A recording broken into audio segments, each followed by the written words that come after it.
was 35 and single, and I had discovered this dating website for people interested in financial independence. And it was about as nerdy as you can get. For everything. Money mingle. Right? That's awesome. I love it. Yeah. It was super nerdy. Actually, one of my girlfriends was like, wow, you are really fishing in a nerdy pond. Right.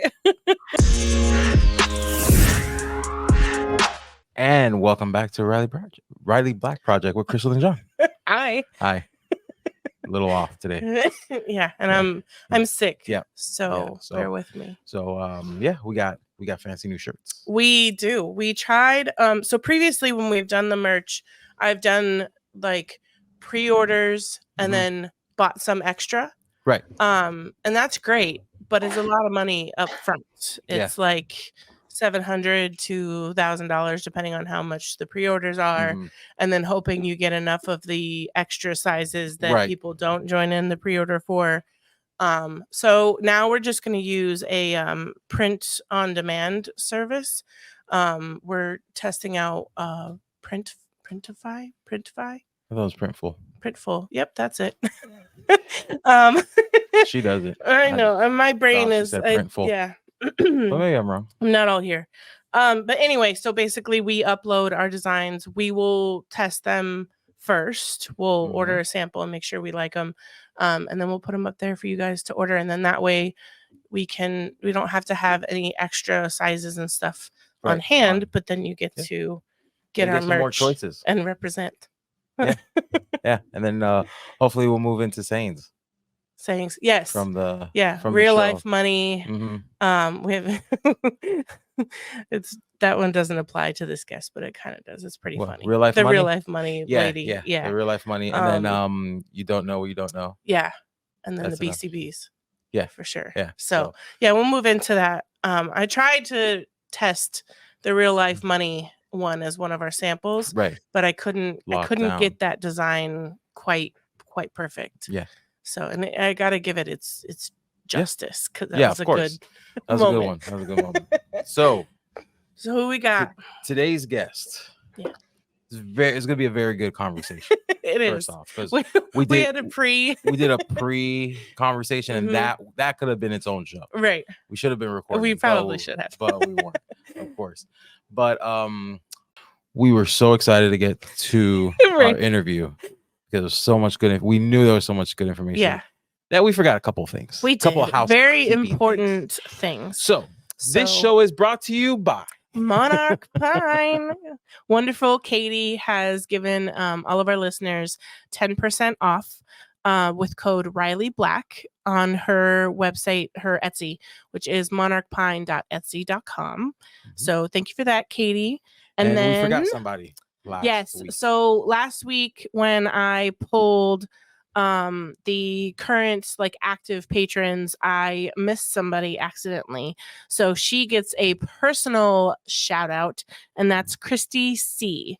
So thank you, Christy, so much. We I mentioned it on our last podcast, but in a time where things are weird and the economy is weird, and Rocket Money, which I have honestly downloaded myself and I actually really like it, it shows you what subscriptions you're paying. I don't know if the Riley Black Project and Patreon show up on there, but just the fact that people are getting rid of unnecessary subscriptions, and how hopefully this isn't a reminder to you to do that to us. It just means so much more to us that you guys are here and that you're supporting us and that you find value in what we do. So just another thank you to everyone who is an active or was previously active, who contributed anything to us. We appreciate it. And now is a really good time to join in if you haven't already, because we have a large, hopefully large giveaway that will be coming up to celebrate our 50,000 downloads. I got to see, it's actually Monday today that we're recording, and Monday is when we get a bulk of our downloads, just because that's when the new episode comes out. So I'm curious to see how much closer this Monday brings us to that, because last I checked, we were just under 1,200 away from that 50,000 downloads, which is It's just insane. Crazy. Like it's crazy. I wouldn't have believed you if you said that this was gonna happen. Well, thank you guys, because I mean, you yeah. give us those downloads. Yeah, we appreciate it. But yeah, now's a good time to join Patreon so you can take advantage, because all of our Patreon members, no matter what level you're at, you're automatically entered into any giveaways or prizes or anything we do. So yes, you can join in, and that's just another entry. Or you can just sit back and be like, hey, I'm a patron. I have a chance at winning this. We are thinking of a private group. I posted the other day actually and was asking for name suggestions, and so I need to check it and see if you guys want in on that private group. Yeah, $4 a month is your entry into it. It was time. I really didn't want to start another group. I was trying not to. But the people spoke. And they said that it would be easier, especially for like the private lives and stuff that we do. It'll just be easier if we have that that separate group. So that's where, the stuff that's specific to our paying members, we post it there, and then I can at everyone and not have a heart attack because it's only 20, 40 people, whatever. So look out for that if you're a patron. I'll send an email for sure to everybody, but that will be coming. And then another thing that will be coming that we teased. So let's switch into life update. So then let's go ahead and head back over to Rachel and stay tuned for the life update so you can hear about our merch. Our guest today retired at 36, which is 6 years. I'm 6 years older than that. So I should be well into my retirement by now. Runs a virtual workshop called Mini Money Magic. That's I'm surprised you made it through that. Well, I wrote it down. True. So, and comes from us all the way from Portugal. That's fancy. Which is our reach. We're getting there. We met her at the Podfest. That's how we met. And welcome, Rachel. How's it going? Rachel. Hey, John. Hey, Crystal. I'm so happy to be here. Thanks for having me. Oh yeah, of course. It's gonna be a good one because Rachel talks money. Right. I like what you did there. Like how I did that. That's her handle. That was good, John. You're a dad. That was a dad joke. He's very very, very good dad jokes. Yes. That's what I do now. It is. So I met her. You were actually off grabbing lunch. Right. And I was being antisocial at one of the empty tables, and her friend, I believe, walked up. They came to sit down at the table. Also having lunch. Yeah. I don't think they were eating. No. They were just chilling before they went wherever.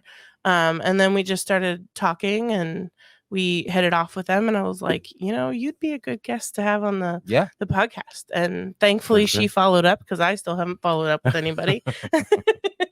So here we are. So what's your background, I guess? Briefly talk about that. Yeah. So I actually studied fashion design. I went to college for fashion design, y'all. And I'm one of those rare people who actually did the thing that I studied in college. Oh yeah. I don't know if you know anyone who does the thing they studied in college. So my sister actually. So me and my sister. She attempted to go to college right out of high school, and it didn't work so well. And I barely graduated high school, so I didn't immediately go to college because, high school didn't go so well. But then we both went back to school for finance, oddly enough. And the only thing my degree taught me was that I have no desire to do finance professionally. And she actually does for an oil and gas company. So my sister actually does use her degree for her current job, but I don't know many others who do. And I went to school for TV, and here we are. Yeah. Here we are. Recording a podcast. That's it. Right. Welcome to the revolution in laser engraving. Introducing Lens Digital, the creators of the game-changing Pyburn rotary attachment. With the Pyburn 4.0, you can turn ordinary cups, tumblers, glasses, and more into extraordinary masterpieces. Looking to engrave niche items or want the functionality of a chuck rotary? Look no further than the Pyburn Grip, Lens Digital's chuck-style rotary. With a range of different sized jaws, you can easily engrave a wide variety of items. All Lens Digital products are compatible with most CO2 and Galvo lasers and were designed specifically for the laser industry. All that paired with the best-in-class customer support, Lens Digital is your one-stop shop for all of your rotary needs. Transform your laser engraving game with Lens Digital, where makers succeed. Unleash your creativity today. And don't forget, we are proud Lens Digital affiliates as well. If you're shopping, code Riley Black will take $50 off any order of $600 or more. Hey there, podcast listeners. How great would it feel if this was the year you finally got to escape your 9-to-5 to embrace your lifestyle of creativity and entrepreneurship? Every Wednesday at 12 p.m. Eastern, Eon Laser USA invites you to join the Freedom to Create webinar, where you'll learn how to make this a reality. Join leading laser industry professional and brand ambassador Emily, aka That Mom with a Laser, and Eon Laser USA's sales manager Alicia as they dive into all things Eon. Learn about the advantages of owning an Eon laser and get the scoop on Eon's rewards and partner benefits. Plus, get a glimpse at how everyday people who started out with zero experience paid off their lasers, scaled their businesses, and transformed their lifestyles. So if you're ready for a lifestyle change, head over to eonlaser.us/whyus and sign up for the Freedom to Create webinar today. Thanks for listening. Laser on. Yeah, I mean, I did work in fashion for 15 years. So by the time I was done, I was the vice president of a 9-figure women's fashion brand. So we did like hundreds of millions of dollars in sales every year. And it was stressful. Like if you've seen The Devil Wears Prada or Project Runway, like that is not a joke. Like that is very realistic depiction of the fashion industry. And like in my late 20s, like when I was 29, I was diagnosed with a condition called rheumatoid arthritis, which is sort of a degenerative joint condition where you have like inflammation in your joints. And for me, it was really in my hands and my wrists, probably from all those years of, death gripping a mouse or a pen, tablet pen while I was working. But, and I just had this like realization, like, oh my God, like I am wasting my healthiest, most active, fruitful years like making money for a corporation that doesn't even align with my personal values. And I'm stuck inside all the time. I love being outside and I have no control over my time, right? I work crazy hours. And so now I'm kind of looking at this diagnosis and thinking to myself, like, wait a second, is this how I want to use these years of my life? Like really seriously, is this what I want to do? And I had only ever worked in fashion. So I just thought all jobs were like fashion jobs. I didn't know that you could have a job that like wasn't humiliating and they didn't yell at you. Hell out of you. Yeah. Yeah, exactly. So I didn't know that like it's not normal to cry at work. Apparently that's not really all that normal. Yeah. I mean, I still cry some days, but Yeah. Yeah. So I found this thing called Financial Independence Retire Early. And what it was at the time that I found it, which was, over 10 years ago. And, who knows if the transition that I'm about to talk about had already kind of started. But at the time, it was these mostly men who were extremely frugal, like never bought new clothes, rode their bicycles to work, like super, super extreme frugality. But the exchange, the trade-off there was that they got to retire like really, really, really young, like in their, early 30s, late 20s, mid 30s. And I just thought to myself, oh, okay, like this must be the solution, right? Like I'll just not work ever again. As one does. Right. And so yeah, what ended up happening was I was just like, okay, this lifestyle is too restrictive for me, but like, how can I kind of make this work for me? And so I went out and I got a much higher paying job, which kind of like was a little bit of luck and a little bit of hard work. But I kept my cost of living really low and I started taking like all of my extra money and I was still going out to dinner and still taking classes and doing some fun stuff. And I lived in New York City, which was expensive, but, and I just got really serious about investing. And I just invested and invested and invested and invested. And over the course of like roughly 7 years, I invested over $500,000 and was able to retire from my corporate job. Yeah. Nice. That's awesome.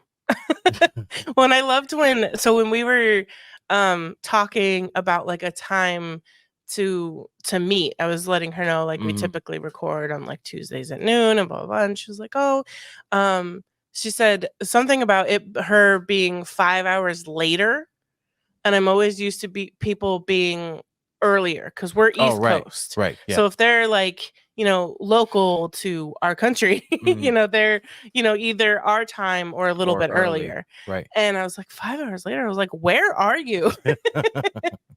So she's in Portugal. So tell us, like, I love like those kind of stories too. Like how the heck did you get to Portugal from New York City or New York? Yeah. So in the summer of 2020, I was single. I was 35 and single, and I had discovered this dating website for people interested in financial independence. And it was about as nerdy as you can get. For everything. Money mingle. Right? That's awesome. I love it. Yeah. It was super nerdy. Actually, one of my girlfriends was like, wow, you are really fishing in a nerdy pond. Right. Yeah. So I ended up meeting this guy on there, and he lived in the UK. And, at first when I saw like his message, I saw that he was from the UK, and I thought, well, this is ridiculous. Like, this is never going to work. But then I looked at his picture and I was like, oh, actually, he's really hot. So of course I replied to this message. Right. You're like, I'll entertain it. See where it goes. Exactly. I was like, well, I could probably make some time to write back to this message. Right. Yeah, of course.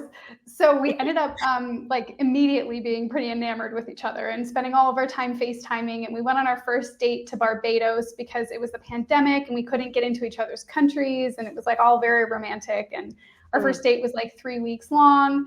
And, at this point I'm 35 and he's 37. It's like we're not 20, you know what I mean? Right. So so what ended up happening was basically like we looked at the numbers and we looked at my investments, we looked at his investments, and it became really clear that like I didn't need to keep working if I didn't want to keep working. And it would mean some big lifestyle changes, but it wouldn't mean like, serious challenges. Like we could make it work.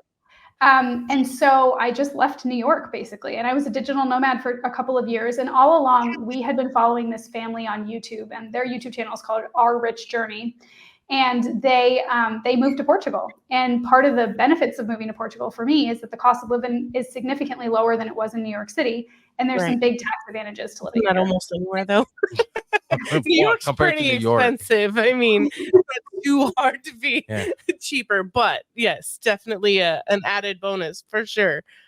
Totally. The bar was low, Crystal. Like it wasn't a lot. And then in addition to it, like we live in this really beautiful place. We live right by the ocean. We get to go surfing. Right. We spend a lot of time just like outside drinking coffee and relaxing. Yes. But there was a time period there between where I quit my corporate job and before I moved to Portugal and before I started my business. So I did like just basically not work for a little while. And during that time, I kept meeting all these people who were like, how the hell did you do this with your money? Like, teach me about this. And that's kind of what inspired me to launch Rachel Talks Money, which is my Instagram account and my financial coaching business. So it kind of all came together really nicely for me. And now I get to live in Portugal and I work, part-time, depending on what's going on. I work as little as I can, but sometimes it's more and sometimes it's not. Yeah, and you still have the really hot boyfriend, right? I still have the really hot boyfriend. The most surprising part of the whole thing. Right? Attention all laser owners and crafters. Are you tired of spending hours cutting, painting, and assembling laser products? Look no further than Crazy Laser Dad Laser Ready Blanks. Their high-quality blanks are expertly sourced, tested, and ready to use with your lasers. Say goodbye to the hassle and frustration of time-consuming projects and hello to more time creating and selling. Plus, with their wide selection of items, you'll surely find the perfect blank for all your customers. So, what are you waiting for? Visit crazylaserdad.com today and take your laser crafting to the next level with their laser-ready blanks. Speaking of all things laser, check out Houston Acrylic at houstonacrylic.com for reliable laser tested and laser approved materials. Made for makers by makers, Houston Acrylic features over 450 styles of acrylic sheets. With over 50 new arrivals being released this month, Houston Acrylic is committed to bringing new and innovative styles to the laser community. My personal favorite is the matte. Anything matte. And I feel it's perfect for everything. Don't forget to save 10% by using our exclusive coupon code TRBP10 at checkout. Get inspired today and visit HoustonAcrylic.com. Do it. So what's kind of funny is you probably don't know this, but we didn't meet on a dating site, but we met in Vegas while we were both on vacation. Yeah. So and then we were long distance for 2 years. I lived in Colorado and he lived in Florida. And then 2 years later he proposed and then moved out to Colorado, and we were there for 5 years. And then now we've been in Florida for almost 6, I think. Yeah, if the math is mathing. Yeah, 2018. Yeah. So almost 7, actually. Hold on. I don't know. That's too much math for today. Yeah. But anyway, we're about to actually celebrate our 10-year wedding anniversary in June. Congratulations. So we're going to hopefully go back to Vegas. Hopefully. If the money's money. Right? The money has some money first. Maybe Rachel can help us. That's what we're putting out into the universe, and that's what our goal is for this year. Right. One of many. One of many. Yeah. Speaking of goal making, when we were sitting there, we were driving. Where were we going? To Podfest. To Podfest, or down south to see my brother. Maybe that. I don't remember. We were on a long drive of some sort. Either we were going south or Florida. North. And I was like, okay, well, while we're sitting here in the car, we need to work on our goals. And there's so many. And there's many even smaller ones that I didn't even include on the official list. Yeah. So there's a lot. Yeah, we have a lot of goals. We do. Well, I'm a big proponent of the long distance relationships because first of all, it worked really well for me, but also you're really forced to communicate. And especially when you're apart for long periods of time, you get really good at just being able to have conversations because you have to. That's all you have. And and that, I think that's honestly part of the reason we worked as hard. Don't get me wrong, long distance relationships, they're really hard. And again, we didn't have we both had well-paying jobs, but we didn't have well-paying jobs enough to where we had $600 to travel every couple months. Well, and it wasn't, you know what I mean? 600. For me, it was from Colorado to Florida and back. There were a couple, especially even back then. I remember paying at least $500 for a couple of my flights to go see you. And I would tell myself, oh, it's not that bad, considering I don't have to pay for a car and a place to stay when I got here. You just had to get there. But I just had to get there. But then that doesn't include all the spending you do while you're there and all of that. And it's actually you were the reason, and the traveling and all of that was the reason I started to actually get my finances together, was because I knew where this was going. I knew that I didn't have as much money as I should, considering what I was making. And then I had actually worked with a financial coach to get my shit together. And it's more together, but it's not 100% together for sure. Yeah, I had all the same things. Yeah, except I didn't see a financial person or anything. Yeah, I just lived. But I mean, the long distance thing was huge, and I think in our success, because we had to communicate. You called me, we texted somewhat throughout the day, and then you would always call me on your way home. Right. Yeah. Yeah. Yeah. We always had our designated long talks. Right. But then it's also when you do decide to make that move to in person, it's always nerve-wracking. Are we still gonna have that same chemistry? Because we're used to calling each other at a certain time, and then you hang up, and then you kind of go about your nightly ritual or whatever it is. But in person, we did struggle a little bit in person talking. Right, because it's well, we don't talk at this time. Right. Go away. I'm usually by myself. I'll see you at 7. Rude. And then we talk for an hour, and then we split ways again. Right. Because that's kind of how you do it with long distance. But then when they're there all the time, it's just a change. It's a switch, but it wasn't in our case anyway. Right. It wasn't bad. It just took it was a new routine. Yeah. But it was a good foundation to build on for sure. For sure. Yeah. And I mean, I think for us, it's like been similar. I mean, even still, he actually works on ships at sea. So he's Mm, usually away for a month at a time at wow. sea. I Yeah. mean, it's like it's month on, month off. So he's Mm, usually away like roughly 5 months a year. So I get used to having a whole month of just doing my own thing, and I can talk to him right. still, but it's not like we're going to have a 3 hour FaceTime while he's at sea because he doesn't have Right. Right. reception and he's working. Right. Um, so yeah, we've kind of gotten into this routine of like, okay, when we're together, I try to take as much time off of business as I possibly can. And then when he's away, I try to get as much done as I can so that I can like make time. But we'll have these stretches where we're together like 3 months at a time. And then it's like, I'm like, how am I supposed to do this? Like he's in the other room having coffee because he's not working. I'm like, I Right. want to go sit in the other room and have coffee. Like, what the hell? Well, and so I mean that's a that's a good example of like, okay, for you, your entrepreneurship looks different than like a lot of our listeners and having a laser business. But being being an entrepreneur gives you that flexibility for those unique lifestyles. Because like if you had a regular job and he's gone for a month and then home for a month, when he's home and if you still had to go off to a 9 to 5, like think how much worse that would be than like you just having to hop onto a coaching call, for an hour or so, and then you can join him for coffee or whatever. You can kind of plan around that and like just make your schedule what you want it to be, still work, but maybe work less.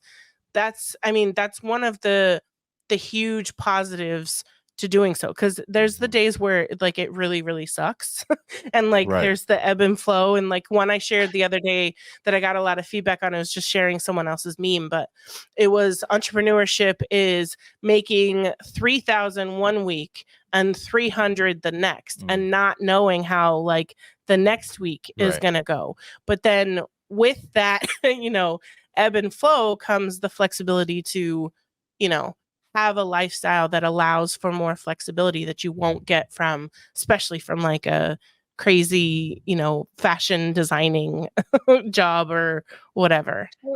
Totally. And it was like one thing that was really hard was like when I was working full time, when I got home and he was at sea, it was really lonely in the house because it was like I felt like I was really missing him. Whereas with the kind of setup that we have now, I can really build my time how I want to use my time. And part of this actually to kind of like tie it, just because I'm a money person, but to tie it into money is like by organizing my money and having my money in order, it's okay to have these lower income months because Right. I've been preparing and saving for it in a really organized way. So Right. like if I want to take 2 weeks off and go do something with him, I'll check my phone, I'll take some coaching calls, but I don't need to be creating content and doing all that stuff Right. every single day that I'm away because Yeah. I've got that kind of organized. Yeah. I mean, that's great for like for people who there's some like laser makers who they sell Christmas basically is all they do. So they make like almost 90% of their income from like October to December. And then the rest of the year, they're literally that holds them over and they're prepping for the next Christmas season. I think David is exactly like that because he makes, for one of his many businesses, he makes solely ornaments. Yeah. So, having just that preparation to have the money set aside so that it can make you through those other months makes those months that are lower not nearly as stressful. Right. So one thing we talked about in our pre-call was banking. So let's touch on that a little bit. So like right now I have a regular brick and mortar bank account. And then working with my tax accountant, she recommended Relay. And I used Relay so that we could do the profit first kind of accounting method. So, but you also added some additional things, like some additional accounts I should add, some automations. So what are your tips on some banking stuff? Yeah, for sure. Can I rewind a little bit and talk about Profit First and Relay? Do you think that the audience has heard that before? Yeah, so I've talked briefly about Profit First because I have recently switched to it. And I have again briefly mentioned relay, but we haven't gone into like a whole episode or anything about it. So it's been very brief of like, oh, I really like relay. But that's about it. Okay, so Profit First is a book by a guy called Mike Michalowicz. If you haven't read it, I highly recommend it. I listened to the audiobook, which on the one hand, there's lots of really interesting, funny asides from him. Like he's a really cool dude and he does a great job with the narration. On the other hand, you kind of want to be able to see the paper. So I don't know, take that with a grain of salt. But essentially the way that he kind of like talks about accounting for your business. And I know that like when I say the word accounting, everyone's like hackles go up because literally everyone's just like, I don't want to think about this. I don't want to look at this. Right. It's a source of stress, right? Mm-hmm. But if you kind of follow the Profit First system, what he does is he says, all right, let's break down every dollar or euro or pound or whatever comes into your business. And let's assign it a percentage basis for like what its duty is going to be. So let's say that, you know, you're going to put 50% towards operating expenses. So for the laser folks, that might be, you know, things related to the materials that you need, shipping materials, software that you might need to buy, patterns you might need to buy, et cetera. Mm-hmm. Let's say you're going to put 15% of your gross towards taxes. Then you're going to figure out how much am I paying myself, right? Because one of the things that Mike really hammers on about in Profit First is as entrepreneurs, we often reinvest everything back into our businesses and we don't pay ourselves, right? Mm-hmm. I'm seeing some nods from Crystal. Guilty, exactly. So like the thing about this is like you want to build the business that you want to have, right? And I want to have a business that pays me. Do you guys want to have businesses that pay you? Sure do. 100%. Yes. We don't want our businesses to be charities. So Mike's argument is basically you have to set money aside to pay yourself, whether you want to or not, whether it's comfortable or uncomfortable. And so Relay, which is an online bank, is basically designed to work automatically with Profit First. So if you have a business, I believe you need an EIN or you need some, documentation that you are a business. You can't use Relay for your personal banking, but I have mine set up so that I have a series of accounts. And every day at the end of the day, any money that has come into my incoming account, so like I use Stripe. So all of my transfers come in through Stripe into my incoming account. And then it gets automatically divided into the buckets that it's supposed to go into. And so my buckets are things like operating expenses, taxes. I have a profit bucket. That's not even what I'm paying myself. It's just profit. I have a savings bucket. I have an owner's pay bucket. And I just started one for my retirement. So I'm deciding right now that I want money that comes in to get funneled into both owner's pay and retirement, in addition to also profit, right? So I'm forcing my own hand. And when I open my Relay account, I can see like, okay, I've got $500 here and I have $75 here and I have $1,000 there. And they're really broken down. So if I'm considering a purchase or I'm, whatever's going on, I'm like, oh, I better pay myself. I can look and see how much money I actually have to pay myself with. Right. And I think changing your mindset around the money coming into the business, needing to 100% get invested back into the business, like that mindset of I just have to invest back into the business is going to keep you broke and keep your business from being profitable. Well, and it's so much less stressful, and it's like, because there's so much stress around money, and there's so much stress around, am I taking too much from my business? Am I doing things right? And when it's all in one bucket, it always felt like I had, these like weird, like goals of like, I didn't want it to go lower than this, when it's like, is that really like a bad thing as long as like things are covered? I didn't want to take too much to pay my bills and to do things like that. I always had guilt from like taking from it. And just little things like, okay, do I have enough for like upcoming expenses? And it takes all of that like stress and worry out of it. Like, sure, there's the initial like setup of like, okay, what are my, your monthly business expenses, or what kind of money do I need to have set aside for, if that, that yearly, what do you call it? withdrawal from Kajabi that's almost $2,000, like making sure that I have that kind of stuff like set aside, and it takes the stress of those being pulled out. And like I remember it was like a month or maybe a couple weeks ago, and like our personal account was a little low, and I was like, oh, okay, now it's time to pay myself.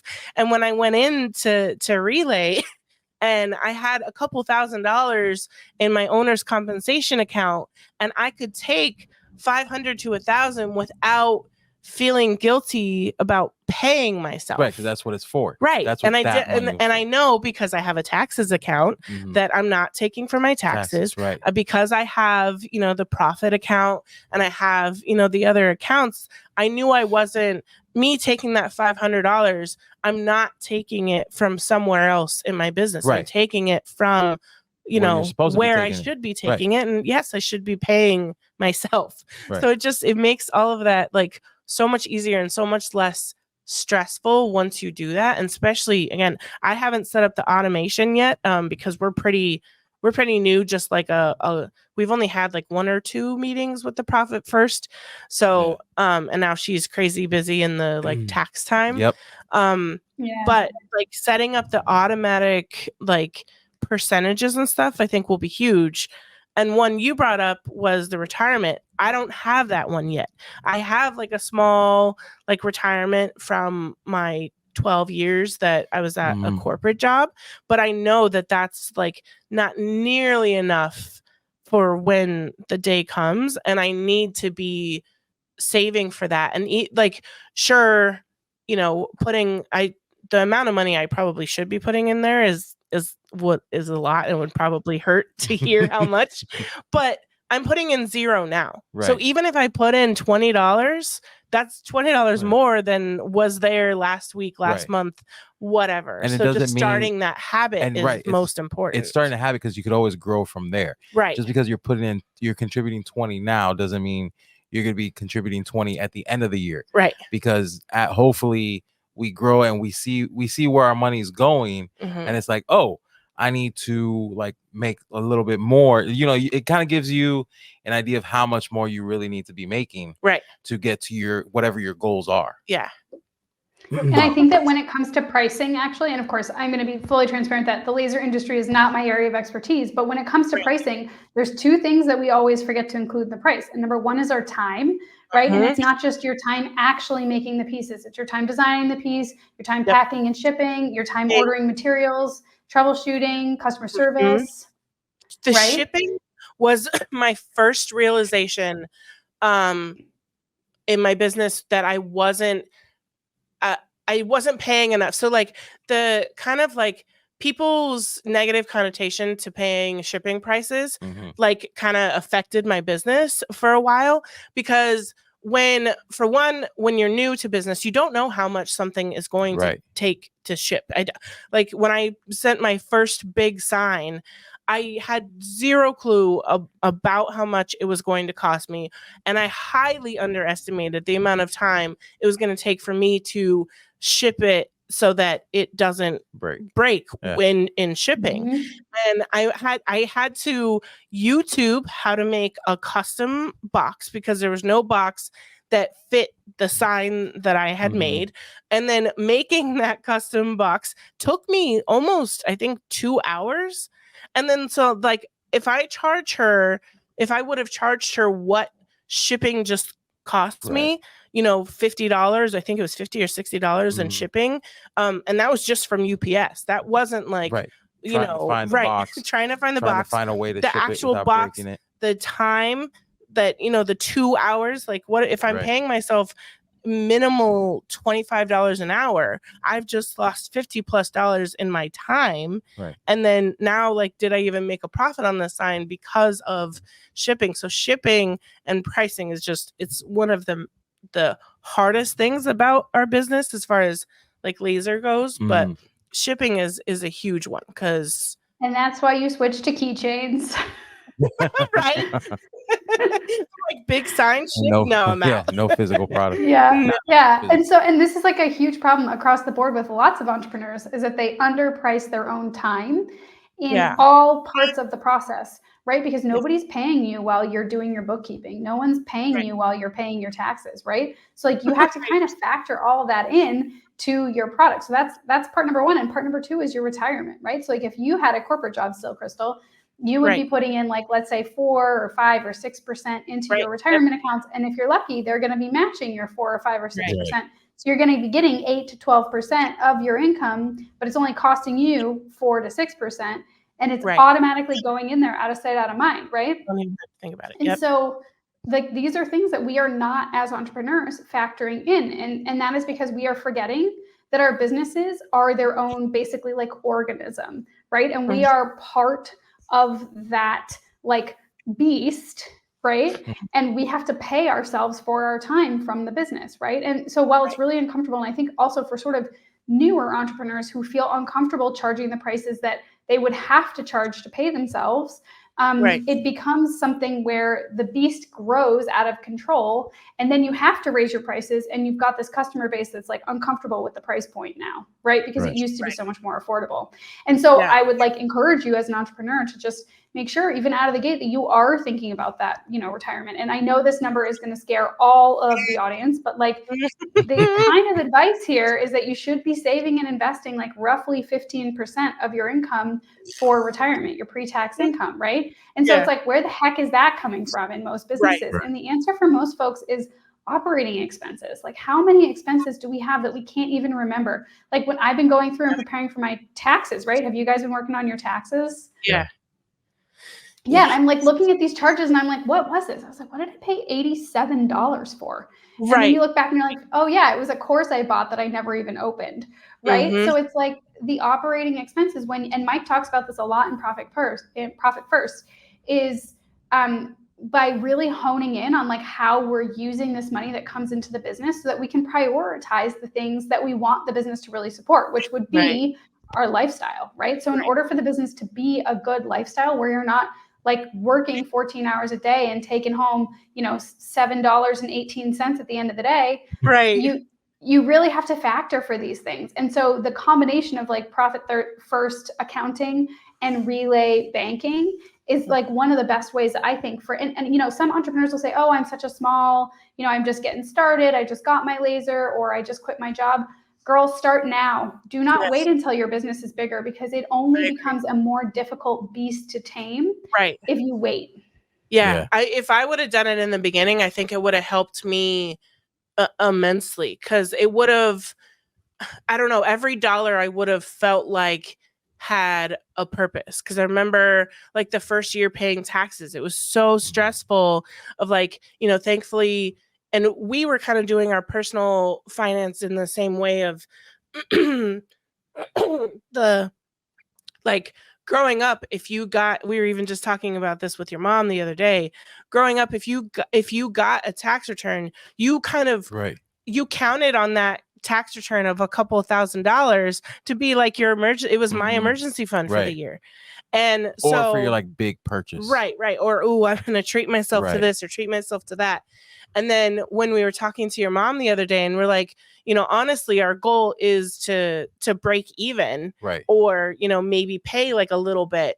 And her eyes were just like, she didn't like, she's like, whoa. Or like, oh, you're not getting a return this year. Like, oh, like, no, it's not. No, that's good.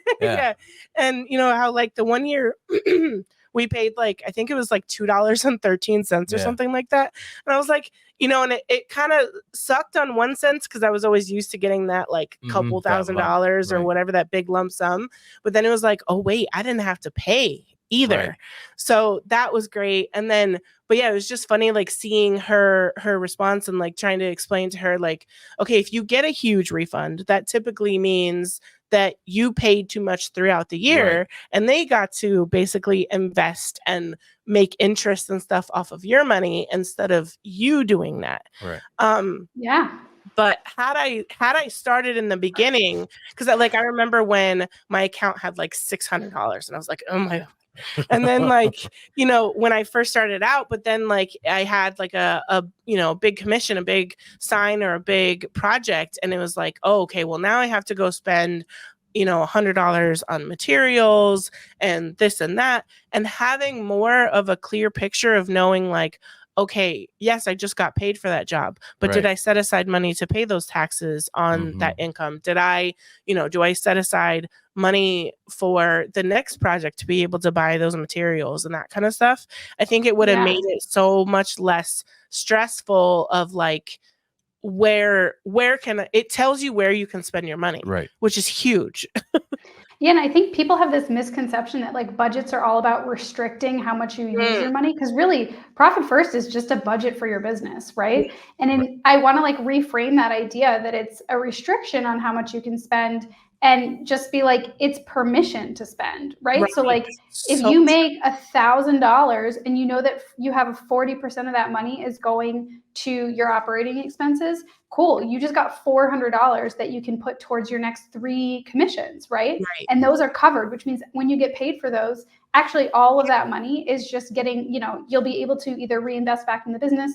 Let's say you're paying yourself 20%, right? You just paid yourself $200 out of that $1,000 out of the gate, right? Instead of you paying everyone and their mother first, and then you just taking the last few pennies that are left over. Yep.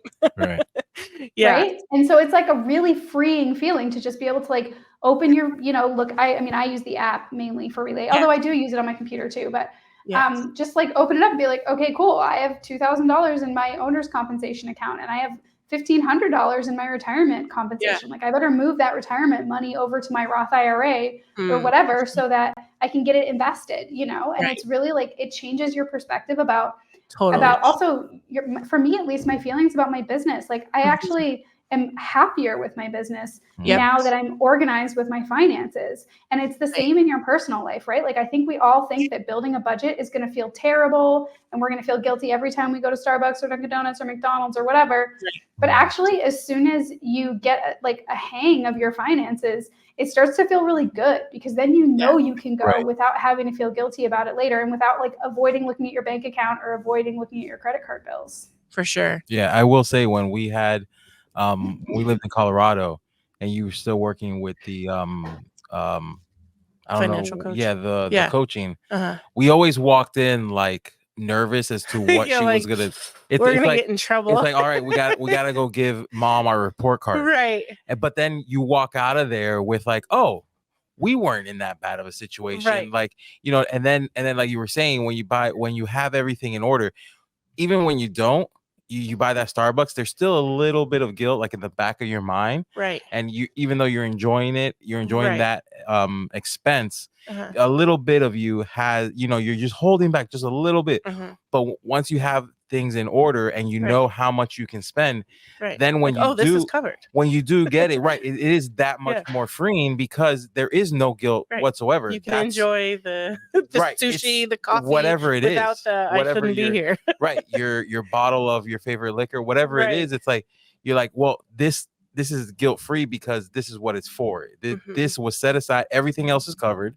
I took care of all that at the end. This is mine, and for you to do what you will. Yep. So it is a little more freeing when you do that, because you can just spend on what you want. Well, I think the other thing that happens is that you forget that you've been putting money into your savings account, right? So like I'm a huge believer in automations in both business and personal, right? So like my clients inside of like working with me, they're setting up automations where we really understand how much they can comfortably move to savings so that they don't feel strangled and like they're running out of money. And then after a little while, you kind of forget that those transfers are happening to your savings account. And every once in a while, you'll open up, you look at it, you're like, oh my God, like I have like, $6,000 in here. Like, how did that even happen? Right. That happened with you with your retirement. Yeah. I never really, it was just so automatic. Yeah. Before moving to Colorado, I think I did contribute, but not much. And it wasn't matched at all. So then when I went over and got that full-time job at that station, they did match. Yeah. And it was, again, I did it when I first got hired. Yeah, I'll contribute 6% because that's what you guys match. Boom, we'll do that. And then if I need some more, but it never became an issue. And we lived off of, what I got, and that's that. Didn't even think about it. And then when I left, I came here, and Fidelity sent me the email. They sent me the email like, oh, this is how much was in we're going to be doing whatever. I was like, whoa, that is and it was almost like, where did that money come from? Right. Like, Yeah. 'cause again, it's like I didn't know it was there, and Mhm. and I didn't know how much. I didn't know how much was being contributed every, Right. every paycheck. Yeah, because it came out of the paycheck before, like, Right. yeah, Right. off And the top. I mean, Yeah. come on, that breakdown between your FICA and your Yeah, insurance right. and all that. I was Your like, dental it's- and those are all Yep. nice numbers. What's that fine? How much do I get paid? Okay, and then that's yeah. what you live Right. off of. Exactly. So Yeah. yeah. Yeah, and I think that a lot of time for like creative folks, right? Like, I'm assuming like, you own a laser business, right? It's because you like making things. You like Right. seeing that end result. And the thing that's kind of like maybe a little bit of like a mental gymnastics with like saving money and investing for retirement is that there's not a whole lot like it doesn't feel like anything, right? Which Right. is sort of the point. And then you Mhm. have those moments like John is describing where you actually like you're like, you know what, let me just see what's happening with my Roth IRA, and you open it, Right. and like for example right now the S&P 500, and this is at the time of the recording, but Right. the S&P 500 is like way up right now. So probably Yeah. for most folks who are listening to this, if you have anything in investments in your retirement accounts, if you open them today, I bet you're going to see that they're way up, because you definitely are invested heavily in this, right? This is a big Yeah. component of a lot of retirement accounts. And so Right. not only are you saving money, but that money is working for you and it's doing Right. stuff in the background if you get it invested, right? So like I do want to say this is one of the things that's really important. If you are thinking about opening a retirement account for yourself as an entrepreneur, you have to make sure that that money actually gets not just put into the account, but then you have to buy investments with the money in the account, because with your 401k through work, when you're setting that up, they walk you through the process. It's really difficult to just put cash in a 401k. But Yeah. the same is true as an entrepreneur. You want to get that money invested so it can grow. Mhm. Right. Yeah, which is huge, because then, that would be like the worst realization, thinking like, oh, okay, I'm putting all this money into the Roth, but what you're doing is like you're literally just like setting it there Right. and not really like putting it to work.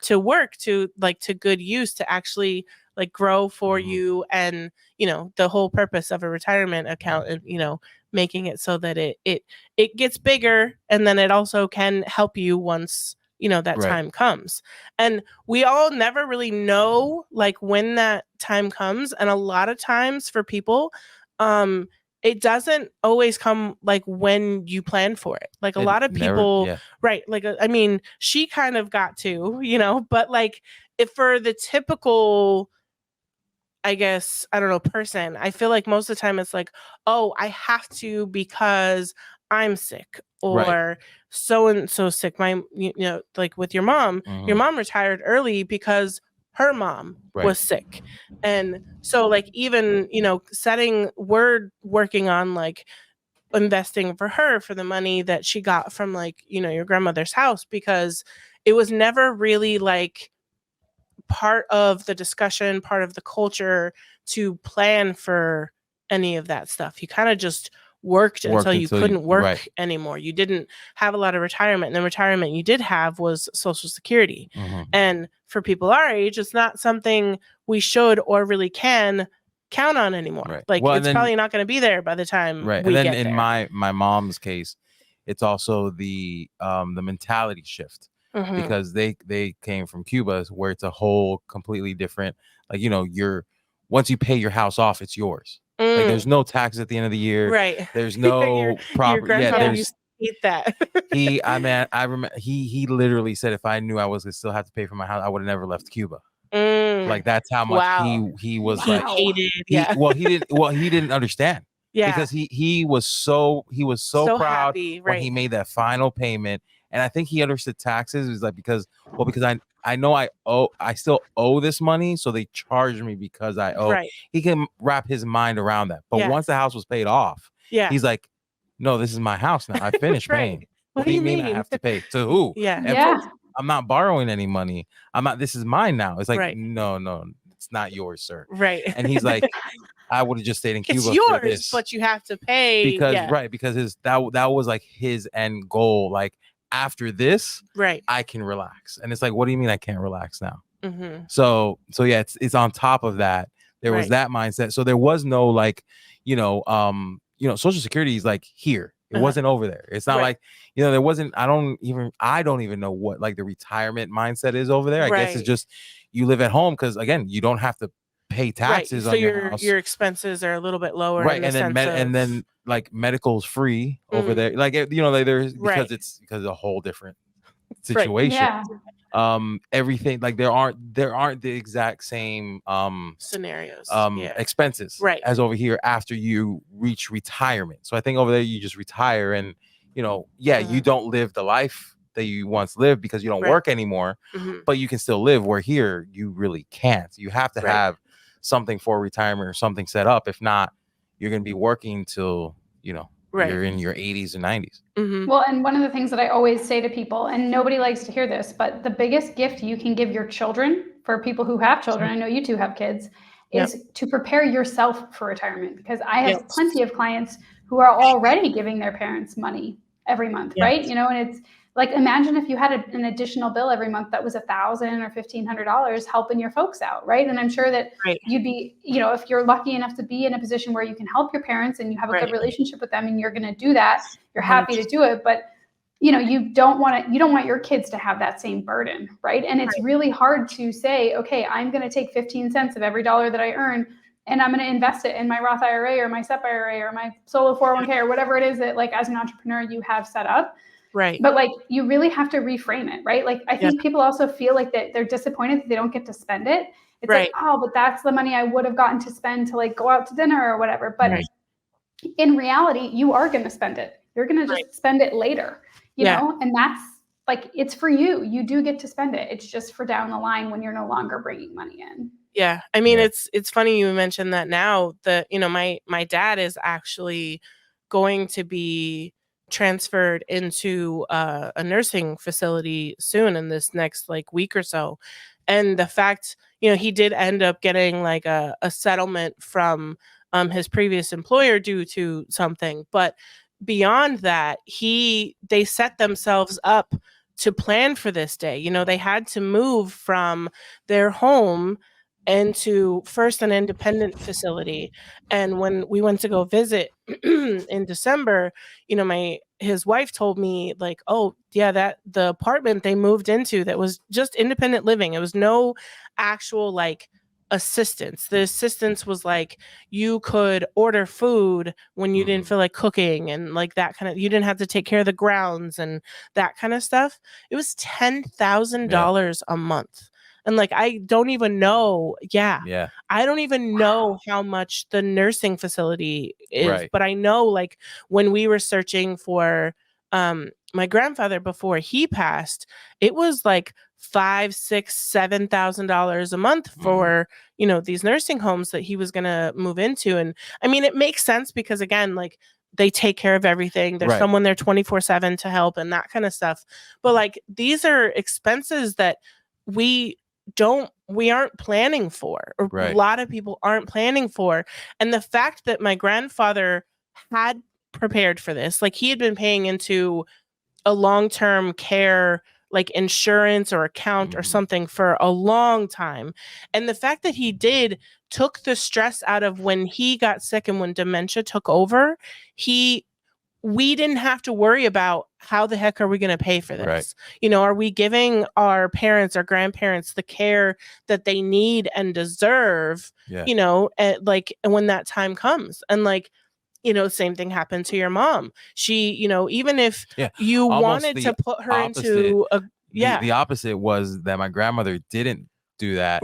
And then it broke my heart. It broke my heart when I did go to visit her in her nursing facility, and the condition it was in, because again, it was paid for by the state, Medicare, Medicaid. And it wasn't the same level of, you said you felt like you were back in Cuba. I felt like she was back in Cuba. I felt like I was visiting her in Cuba, in the state because that money wasn't set aside. Because the money wasn't set aside, and then just the care that was given is just, I mean, you get what you pay for. So given that, it's like almost the polar opposites of it, that yes, the care was there, and it's a good thing we have those systems in place. But at the same time, it's just night and day, the difference of what's there. Well, but the fact, I mean, one thing she had done when your grandfather passed was she did actually was of sound mind enough to pay for her funeral expenses. Yeah, that was amazing. That like when your grandmother passed, we weren't, you were allowed to mourn, to be sad, to do the preparations, to do all that, and not have to worry about, great, how am I going to come up with $10,000 for her to be cremated and the funeral and all that stuff? Like her and all of her siblings did that when my great grandparents died. They all, like, that's when it came to mind, like, oh, we need to have something set as well. And they all, did that, so that, even when my grandfather passed, that was already all set up. And it takes all that pressure off of, in this case, the family left behind. So planning for, retirement does take a lot off of kids and even of yourself. Cause I mean, that day is going to come where everyone's going to need some help at some point. And I think it ties into insurance, which I am certainly not an insurance specialist, but like definitely making sure you have appropriate. I typically suggest term life insurance for while you own a house and while you have kids. Make sure you got that covered, because again, you don't want to have, like, God forbid you have an accident or something, you can't work anymore. You're going to want to have that, or God forbid one of the two, you or your spouse, passes away, and the burden of, like, not only the insane grief of losing your partner, but also just like having to deal with the finances is such a big deal. And I think, and when it comes to your finances too, like, I see a lot of relationships where one partner isn't really that involved. And it's one of those things where people are like, oh, we divide and conquer as a couple. And like, I totally get dividing and conquering, especially if you're an entrepreneur, you've got kids, there's reasons to do that. But when it comes to the finances, it's really important for both partners to have a certain degree of like clarity around what's happening with the personal money. It's good for the business money too, but for your personal finances, you want to know, okay, how do I pay my husband's credit card if I need to? How do I, even stuff like who handles the car insurance every year? Just all of these things, can really fall on you at end of life. And a lot of these like financial burdens that happen to people are because of essentially a lack of preparedness, right? They didn't have that savings account. That the emergency fund is like something that I talk about a lot with my clients. And I think it's like a really underrated tool, because like, what's not sexy is saving for an emergency. But the minute you have an emergency, you need a root canal, something, you got to replace all 4 tires on the same day that your kid breaks their arm, whatever, like this stuff is gonna happen, right? And so it's like having that emergency fund to protect yourself now, and then looking at, okay, what are the things I need to do to protect myself and my kids as I start to age, right? And like, I feel really young. Like, I don't feel like an old person who needs to worry about this stuff. But like, the reality is we are all going in that direction. And like, it's so much cheaper to just be serious about it now. And, I think people think, oh, I've got lots of time. I'm only 40, I'm only 45. I have plenty. Like 20 years is going to pass like that. And you want to take advantage of the market, the stock market, it compounds. So it works much better over long periods of time. So it actually costs you significantly less out of pocket. And like, I want people to have those awesome retirements where you get to travel and you get to, hang out with your grandkids, and you get to live in a nice environment, and you get to go to a nice retirement home. Not living on cat food. Yeah, exactly. And I think that like, we forget sometimes that we get into this like habit of spending, especially as entrepreneurs, right? Money is coming in pretty routinely, whether it's through big orders and you're getting in big chunks, or maybe it's more of you have like a smaller, business that sells a lot of small items. So you're just getting this constant trickle of income. It can lull us into this sense that like, we're good. We've got money coming in. We don't have to worry about this. And I'm not saying this to be like, to scare folks or to like be a negative Nancy, but like, actually I want to kind of reframe it as like, you have this huge opportunity to like set a little bit of money aside, let the stock market do the heavy lifting. And then, and it's simply by doing things like being organized, right? Like opening that extra relay account that's just money that's meant to be invested for retirement. And it's little things like this that like can really make a huge difference. And, like I started really getting serious with investing when I was like roughly 29, but I had already been taking advantage of all of my retirement accounts and all that stuff. And I had like $100,000, over 100,000, 130,000 by my 30th birthday. And so like, I was already a leg ahead when I got there. And it was because of like putting 2, 3, 4% into my retirement accounts while I was in my 20s. And so I know a lot of us who are listening, probably the 20s are long Yep. gone, right? But it's never too late to start, right? Like just doing something simple, read Profit First, open a bank account with Relay, and get Yeah. organized with your personal finances too. And I have some great free resources to help folks with that. But Yes. I think that it's one of those things where it's like, we have to just sort of take a moment and be like, okay, actually, this is kind of serious. And I got to stop kicking the can down the road. Yes. Right. Yeah, that's what I was telling him just in the last few months. I'm like, we really need to get, because we both had retirement accounts and life insurance through our employers. And we don't have those right now with ourselves. And I'm like, especially now that we're both the self-employment route, it's even more important that like, if something happens to us, then like, there's no way that like, one, again, you're grieving, like you said, you're grieving the huge loss of a significant other, while then like, okay, how the hell am I going to pay the bills all by myself now, not with someone else's help? And then also touching on the emergency account and how like, your tires the same day as whatever. Well, for us, it was the day we found out we were pregnant, we also found out we needed a new roof. And it was like, oh, great.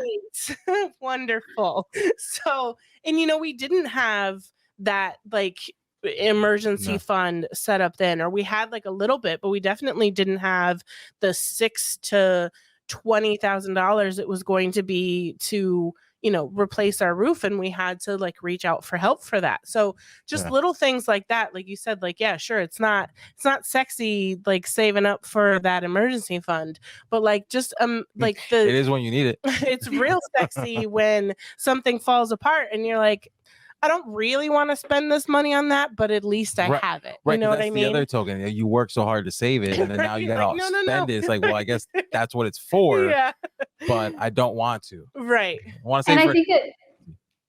And I think that like when you're thinking about your owner's compensation, right? When you're looking at Profit First and you're looking at your owner's compensation, you got to remember that you're not just paying yourself your cost of living and a little bit of extras. You're paying yourself your cost of living, those little extras, and the emergency fund, right? So like, again, it all goes back to just like really like looking at those numbers and saying to yourself, like, first of all, everyone who is operating a successful business where they are selling, particularly this audience, right? You're selling a physical product online. You're using multiple types of software. You're shipping stuff. You're buying materials. You're juggling a lot of different things all the time. And it can feel super overwhelming to just take the time to sit down and really work out your personal finances. But the truth is that it's going to be much easier to do it today before the crisis hits, right? Before you find out you're pregnant with twins and you need a new roof, or before the dishwasher floods overnight and you wake up to, whatever, a disaster of dirty water all over your life. Like, it's really worth it. And I know that everybody who's listening is capable of doing it, because like I've helped hundreds of people do this. There's no, like, for sure, there's folks out there who might have like, dyslexia and things that make it a little bit more challenging, or ADHD. For sure, all that stuff is real, but there's resources to help you to get this stuff in order so that it doesn't turn into a bad situation. And in fact, it can be a really like, you feel sort of smug when you're like, oh, I have to replace the transmission. I'll just transfer that $6,000 from my emergency fund, right? You're like, I hate it, but I'm actually pretty proud of myself. Right. Yeah. Well, I remember talking to him, and we talked about this briefly on our like little pre-chat, but I remember the realization, like, so I kind of forget that Relay exists because I don't really touch it unless I need to, or unless it's at the end of the month and I'm making those transfers because they're not automatic yet. Right. You got to get on that, Crystal. Huh? You got to get on that. I'm going to. But just in the few months that I've been using Relay and working, with my tax accountant on like getting that stuff set up, I remember like kind of beating myself up a little bit about like, I call it my brick and mortar bank and the amount that was in there. And it didn't really like, it was a little lower than like this weird threshold that I put on it. And it didn't really feel like it was growing and whatever. Well, and it didn't feel like it was growing because I had been doing some large transfers at the end of the month and transferring stuff into Relay.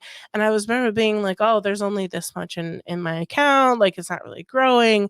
And I had this light bulb moment, and I like went to my Relay and I had almost $4,000 in the like total in Relay over like the miscellaneous accounts. And I was like, oh, I'm not sucking like this. I'm not terrible. Like, yes, Yeah. because like you get in your head of like, oh, like business is slower for everybody. Like, things are different right now. The economy, you like all of that kind of gets into your head and you Right. kind of like hold on to that negative stuff. And then you forget that like, oh, okay, like there is some positive stuff moving and maybe I'm making a little bit less, but I'm not making zero. And Right. you know what I mean? Like there's still, but yeah, it was that like realization was like, oh, like I literally almost forgot about that like $3,000 or $4,000 because it just kind of pulled it aside for like, the taxes, the stuff that I'm not pulling from it regularly. Right. And I pull from the owner's compensation like when I need to. But yeah, it was such a good feeling that like that money was there. And again, it really does happen without you thinking about it, especially if it's an automatic. Right. Like, yeah. Automatic deduction. Yeah. There's actually a great tool that I like to suggest to folks to test out. That is called Empower Personal Dashboard. It's an app and a desktop tool, and it's completely free. What it is it's a bank account aggregator. And so you connect it to all of your bank accounts, and it doesn't move any money. It can just see your account balances. And so what it does is it's tracking your net worth, right? So your net worth is the total value of all of your assets. That would be like your retirement accounts, your house, your savings accounts, your checking accounts, minus any liabilities or debt. So like your mortgage would come out, your car note, whatever, right? Student loans, if you have any of those lingering. And so Empower is designed to track your net worth, but it also aggregates how much money you have. So like all of your cash, like you have that Relay account that's got like $4,000 in it. Plus you've got your brick and mortar account that has like, let's say another $600 in it. Right. It would show you in Empower, like, oh, actually, Crystal, y'all have, $4,600 in cash. It will also show you all your credit cards, right? So like a lot of entrepreneurs, they get into a bit of a pickle with the credit card debt, right? And it's real hard to pay it off. And you keep thinking, okay, I'm going to make this big sale and it's going to pay off the debt. And you're not maybe seeing it too if it's across 3 or 4 different cards. It's like, oh, it's only 500 here and 2,000 there and whatever. Well, Empower Personal Dashboard is going to show you exactly how much debt you have too, and how much is that each card has. And so it gives you this like really clear picture of truly like what you have going on for you totally as like a total financial picture, because we are breaking it up into all these little things and we think, oh, we've got that old IRA over there and I've got this credit card and whatever.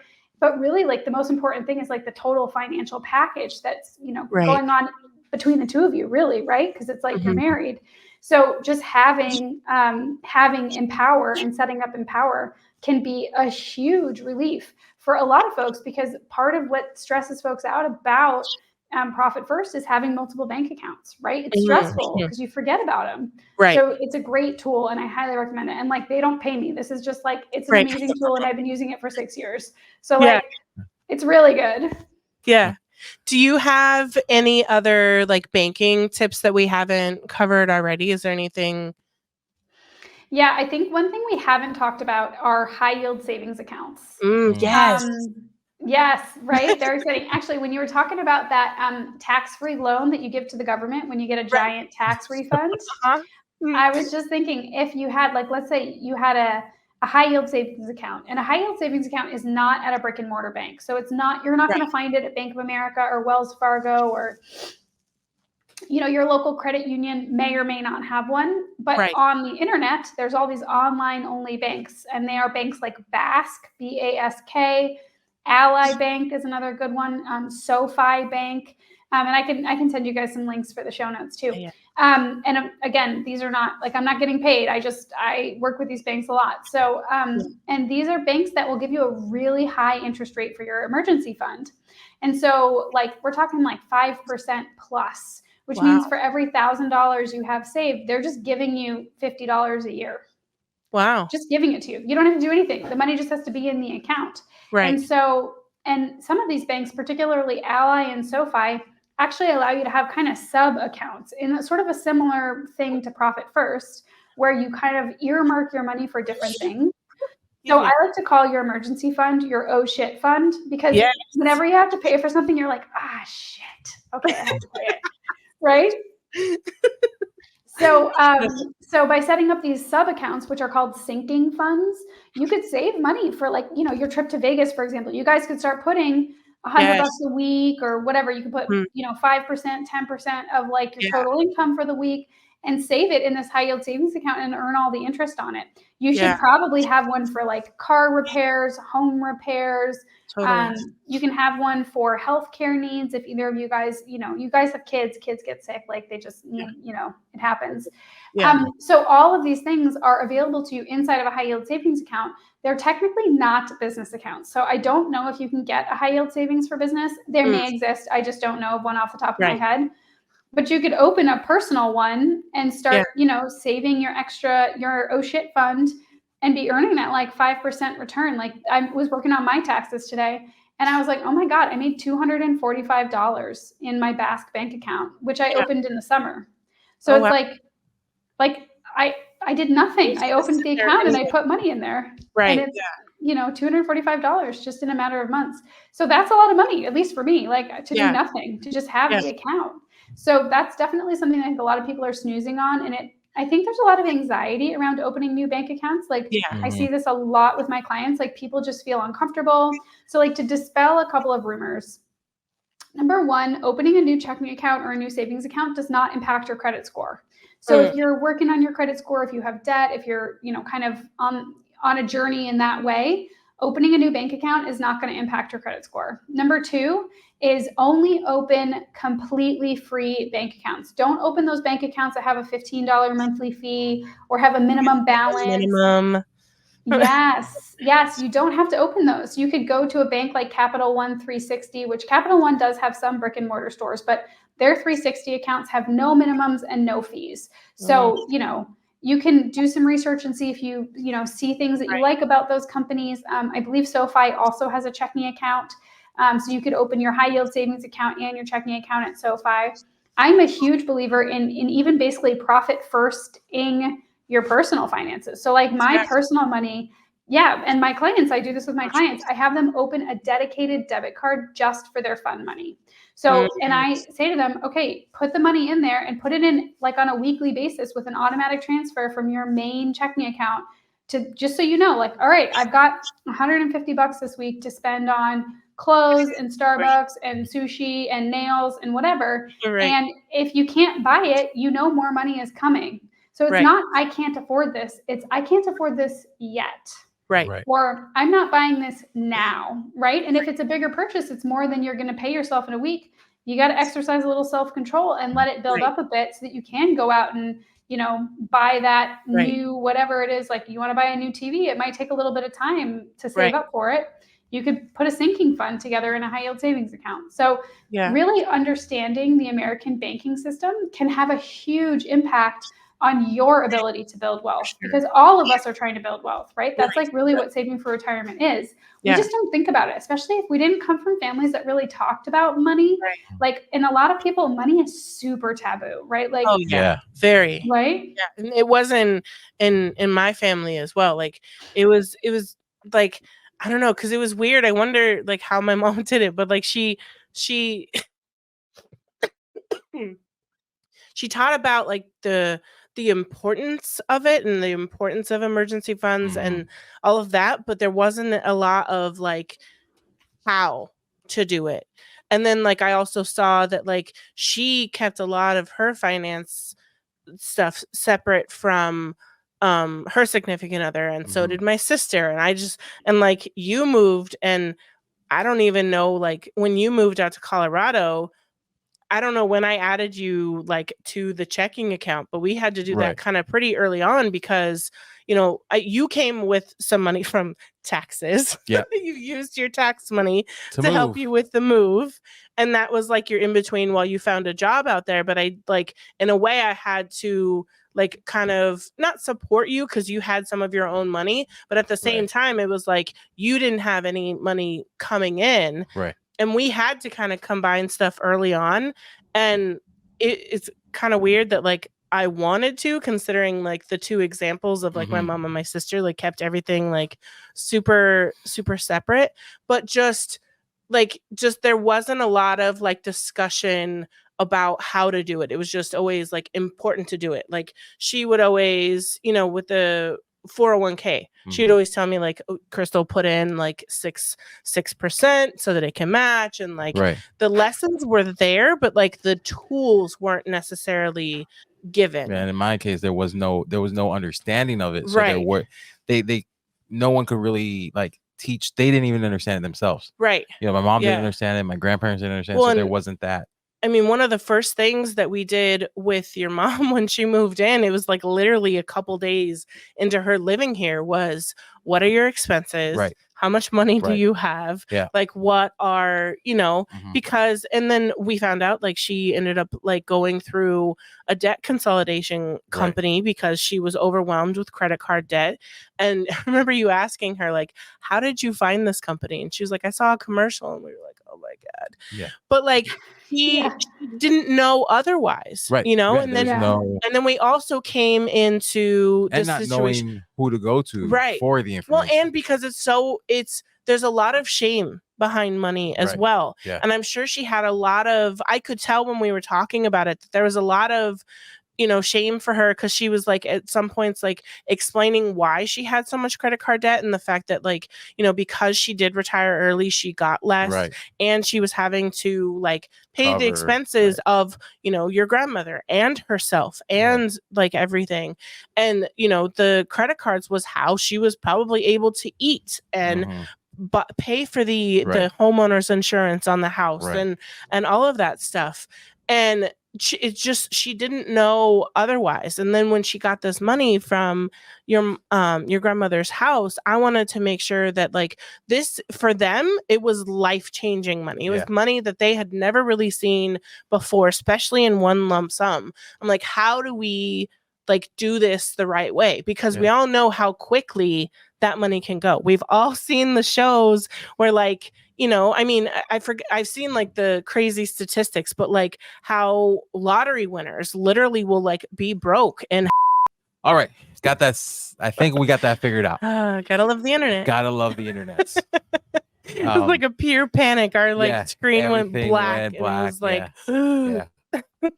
don't lose that. It's gold. So if you're seeing this, that means we resolved it. Right. We're good. If not, then we don't have a podcast this week. But what I was saying was how, you know, with your mom and then not having that like knowledge and any kind of financial background, we were dealing with the debt consolidation, you know, a little bit of debt. We had this, you know, she had this new lump sum of money from, you know, your grandmother's house. And, you know, we wanted to set herself up like for now this new phase in her life.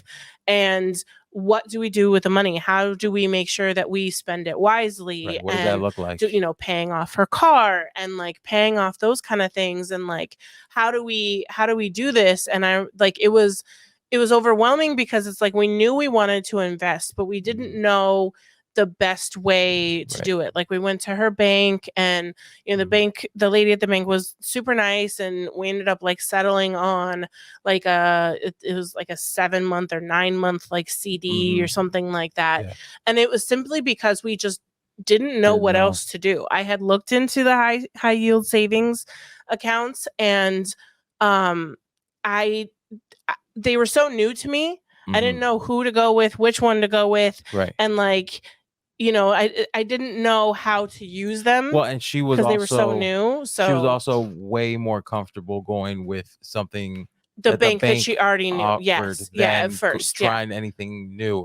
So that was another. Well, you know what's interesting about that, John, actually, is that the U.S. federal government requires banks to buy insurance. It's called FDIC insurance. And so when you're looking at whether or not you can trust a bank, if you see a really good deal and you're like, is this too good to be true? Always check to make sure that it's FDIC insured, because what that means is that if the bank collapses, the federal government is going to pay you back your money. And usually it's up to $250,000 per account.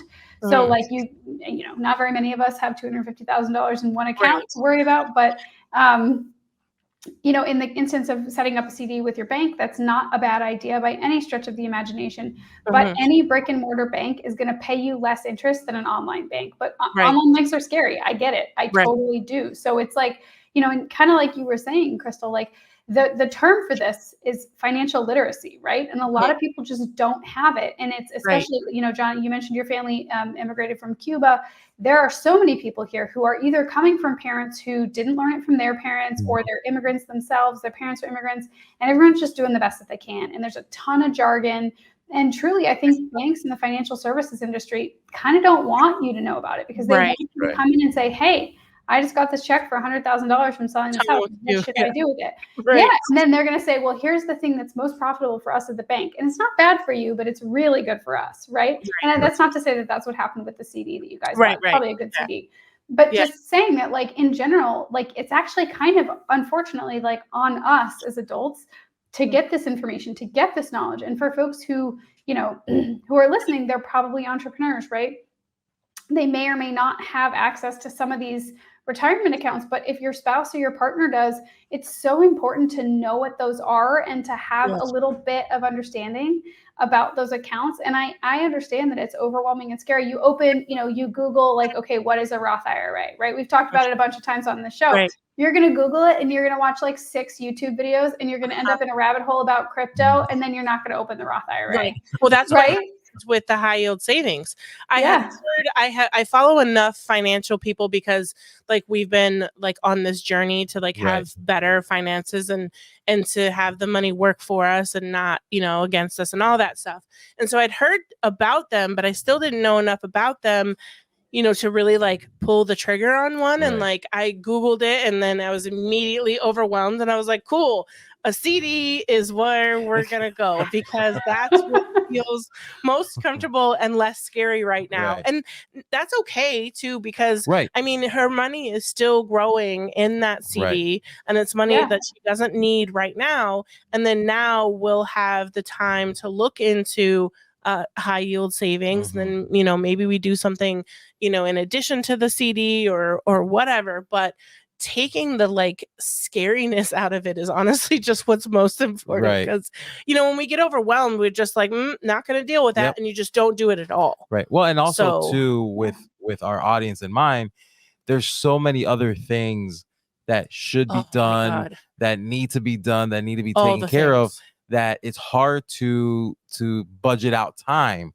for something like the research. And then stressful, it's like money talk. When well, when you don't find the answers in that like blocked out 20-30 minutes, then it's like, okay, cool.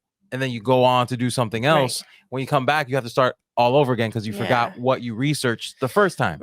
So it's hard to talk about, but that's why you need a coach. And I think that, like, to your point, John, I think people are afraid. And so it's not that they're trying to like intentionally be evasive about managing their money, or, they're not trying to be, intentionally or willfully like not taking action. But a lot of it is also just like, everyone's terrified of making the wrong choice. Nobody wants to make a bad investment. Nobody wants to, bank with a sketchy bank that's not going to let them take their money out whenever they want to, or whatever, like we've all heard these stories. And so instead of taking a risk and doing something that we aren't super comfortable with, there's a lot of inaction in personal finance. And I see inaction a lot more than I see incorrect action, because most people have the same response that you had there, Crystal, which was like, hey, this is way outside of my comfort zone. And so fortunately, you bought a CD, you actually did something to help that money grow, where most people would have just let it sit in a checking account, whittling away at it the whole time,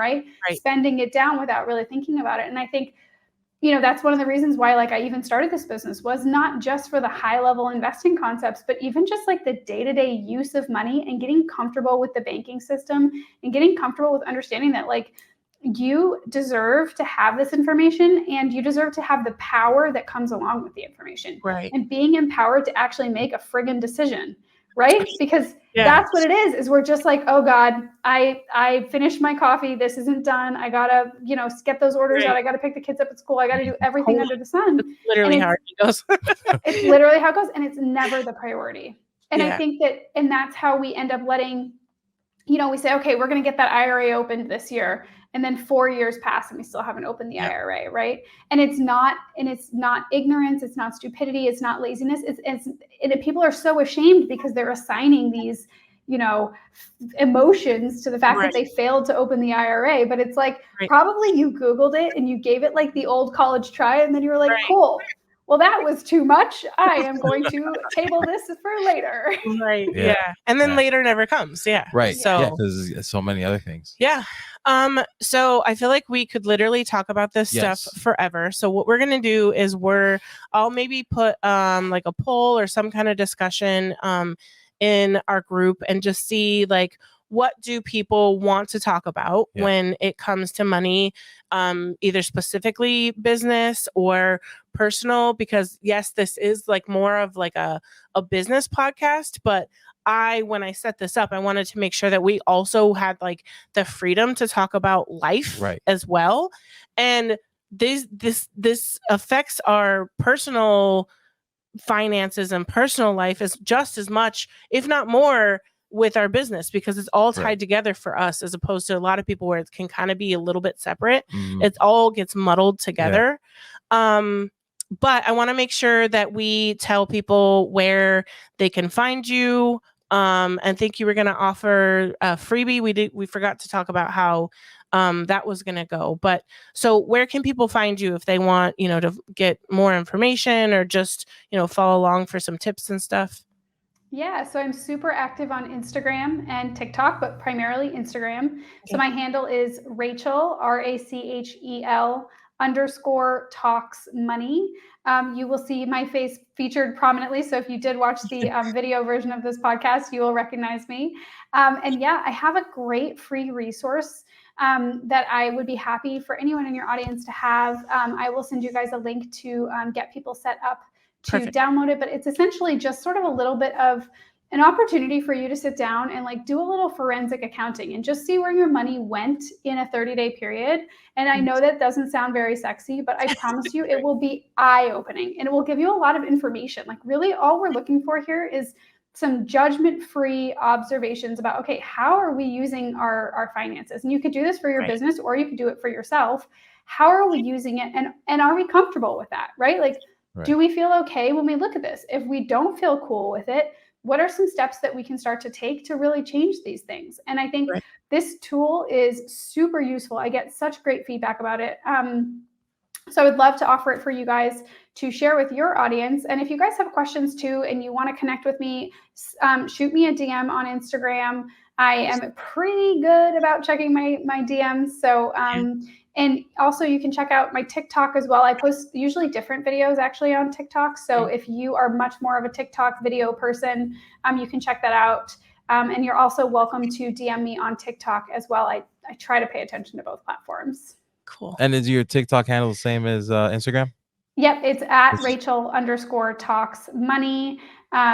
You can also check out my website, which is just racheltalksmoney.com. Join my email list. I send an email every week. And when I am out on the Riley Back project, I will be emailing my audience. So hopefully you guys will get some folks coming and checking it out. They probably don't have a laser business, but that's okay. Maybe they'll be interested in listening to us talk about long distance relationships. Yeah. Right. Yeah. For sure. Great. Well, thank you for your time and all the great information you gave us and our audience. Yeah. Stay right there and you guys stay tuned for our life update coming up. And we're back. Yeah. It was a really good talk. Like I knew it was going to be like I feel like we should do more of those pre-talks, especially if it's someone we don't know like super well, or where we're kind of like needing to like, just needing to like nail down a topic. That was a perfect idea of like, because I feel like I wouldn't have known like where we could and couldn't go with her. And like, I feel like, and then too, only knowing her from that quick conversation at PodFest, having that talk, I was like, oh, like we have a lot to talk about and the conversation flows freely. Right. Yeah. And that's so important. Well, we didn't want to overlap the same topic that we had with Katie. Right. With her, especially, like to see how we can when I didn't know like where her specialties were and like that kind of stuff. But yeah, the pre-talk just kind of like let us know like, okay, this is going to be good. And it was, I feel just as good as, you know, I hoped it would be. And it's just, you know, it's a topic we all avoid because it's uncomfortable, but that want to have. Right. And that want and need to have. So I'm glad we did it. There's things that I'm going to implement now that I wasn't implementing before. I mean, I already wanted to try Relay, but now I'm definitely going to get into Relay.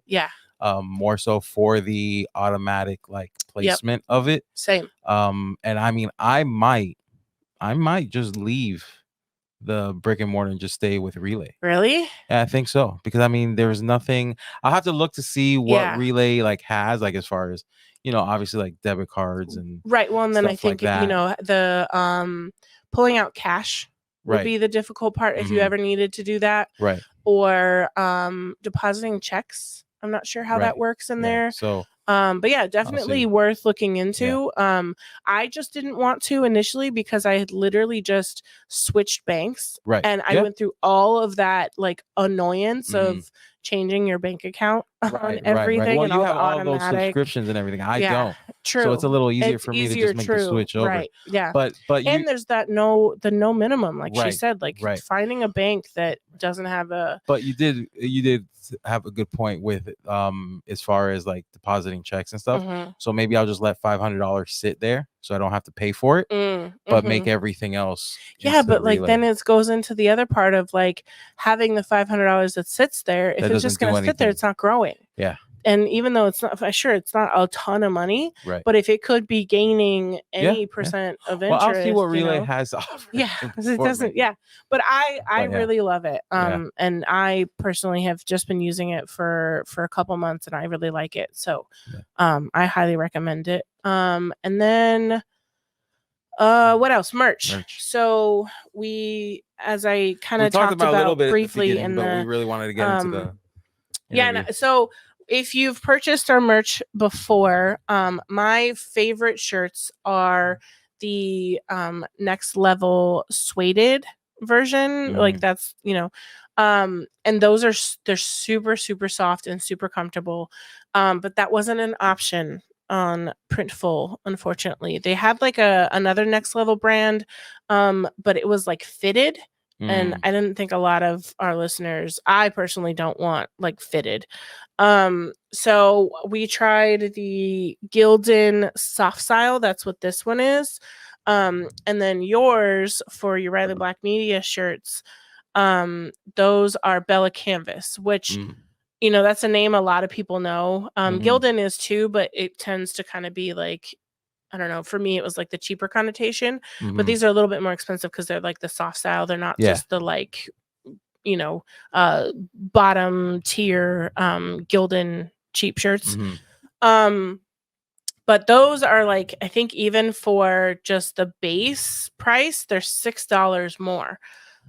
So we're gonna play around a little bit. I'm gonna wear this, wash it, see what happens. But hopefully we'll have the merch soon, and we'll, you know, be using Printful so that you guys can get the merch freely and order. You can support us easily.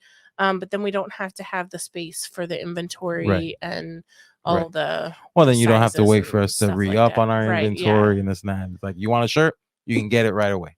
You want it before the next level? Yes, you can go ahead and get it before Tulsa. Yeah, and then you can represent while you're there. Exactly. Yeah. And when we pan to the live audience, you all can be wearing your Rally Black Project shirts. Are hats on there? I think they have hats. They probably don't have the like super nice leather hats that we have. But I'll look. I know that I did see when I was looking at the shirts, they just added embroidery, and it had like a little new like, you know, tag next to it. So embroidery is new. So they might have embroidered, which might not be a terrible like hat idea, especially as just like an additional. And seeing, you know, what price we can get. There's also Tabitha. We order through her all the time. She's actually going to be one of the people who is contributing to the giveaway. Our 50K giveaway. Yeah. So keep an eye out for that. I'll be Yep. sending emails this week to people to see if they want to participate. So if you hear this and maybe you didn't get an email and you want to participate and contribute something, just hit me up, let me know. Let us know. Yeah, so really the goal for the week is just to survive, get better, Yep. get over this cold and Make it to the gym. Make it to the gym and start knocking out some of these goals or Yeah. doing that little step towards those. Towards the goals. Yeah. Well, it's been another great episode of the Ride It Back Project. Crystal and John. Bye. Mamie, we're all done.